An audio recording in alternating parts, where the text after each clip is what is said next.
Assalamualaikum warahmatullahi ta'ala wabarakatuh. Allahumma sholli ala Sayyidina Muhammad wa ala ali Sayyidina Muhammad.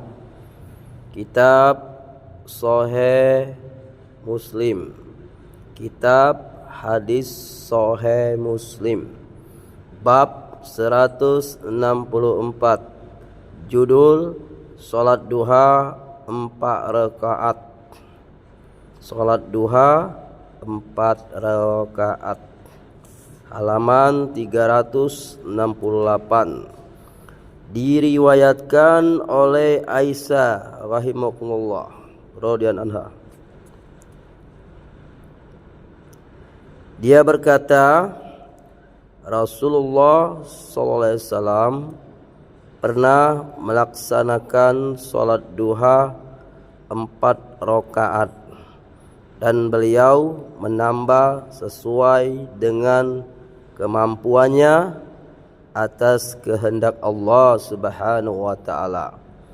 Jadi salat duha ini Rasulullah pernah mengerjakan salat duha 4 rakaat, tapi bisa menambah atas kehendak Allah. Jadi di dalam salat sunat duha ini boleh 2, boleh 4 rakaat, boleh 6 rakaat, boleh 8 rakaat, boleh 10 rakaat, boleh juga 12 rakaat. Sesuai kemampuan kita. Jangan kita terpaksa, jangan kita emosi nafsu, lantas kita sholat 12 rakaat, setelah itu enggak mau sholat lagi. Jadi yang lebih baik, sholat itu sedikit tapi istiqomah. Allah Subhanahu wa taala sangat mencintai, menyayangi orang yang beribadah yang istiqomah. Sedikit tapi rutin. Walaupun dia 2 rakaat salat duha, tapi dia istiqomah.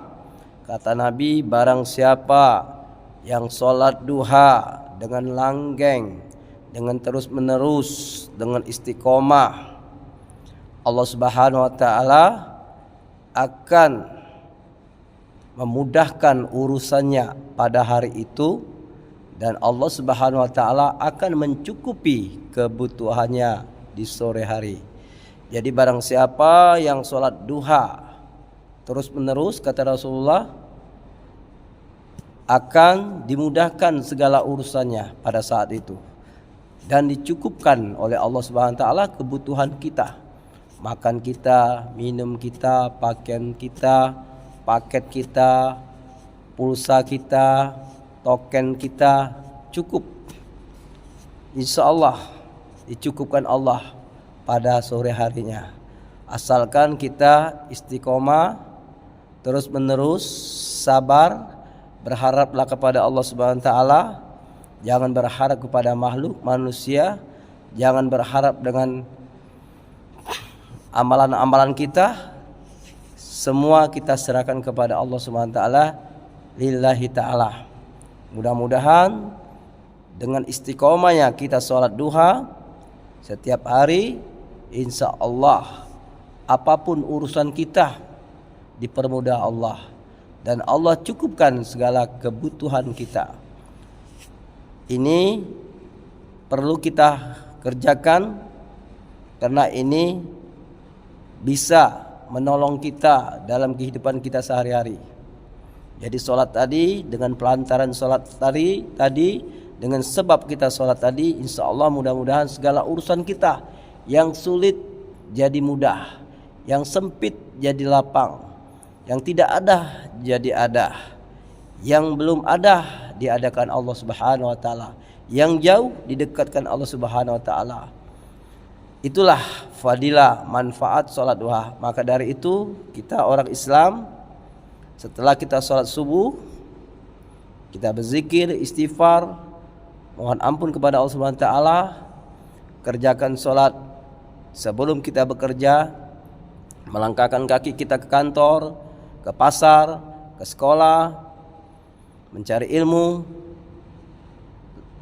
Sebelum kita keluar rumah, laksanakan dulu sholat duha 2 rakaat. Kalau kita keburu-buru, mungkin takut telat, kita kerjakan di kantor, di sekolah, di pasar, yang ada masjid kita numpang sholat dulu. Kalau kita sempat ya di rumah, kalau waktu masih panjang. Tapi kalau kita keburu-buru, sholatlah di mana Anda bisa sholat, atau di kantor atau di tempat-tempat kerja. Yang penting jangan ditinggalkan sholat duha setiap saat, walaupun keadaan sibuk, walaupun keadaan sangat penting. Manfaatkan dulu, gunakan dulu sholat 2 rakaat. Enggak lama, paling lama 5 menit. Lamalah kita merokok daripada sholat 2 rakaat duha itu. Jadi gunakan kesempatan ini, sayang jangan ditinggalkan, karena banyak fadilahnya, manfaatnya untuk kita. Sholat duha ini sekitar pukul 6:30 boleh, yang penting matahari sudah keluar. 6:30 waktunya sampai habis johor. Setelah johor masuk, sholat duhanya sudah habis. Jam 10, jam 11, setengah 12 masih boleh sholat duha. Silakan. Assalamualaikum warahmatullahi ta'ala wabarakatuh. Allah Subhanahu wa ta'ala berfirman, bertolonglah kamu di dalam kebaikan, dan janganlah kamu tolong bertolongan di dalam kemaksiatan dan dosa.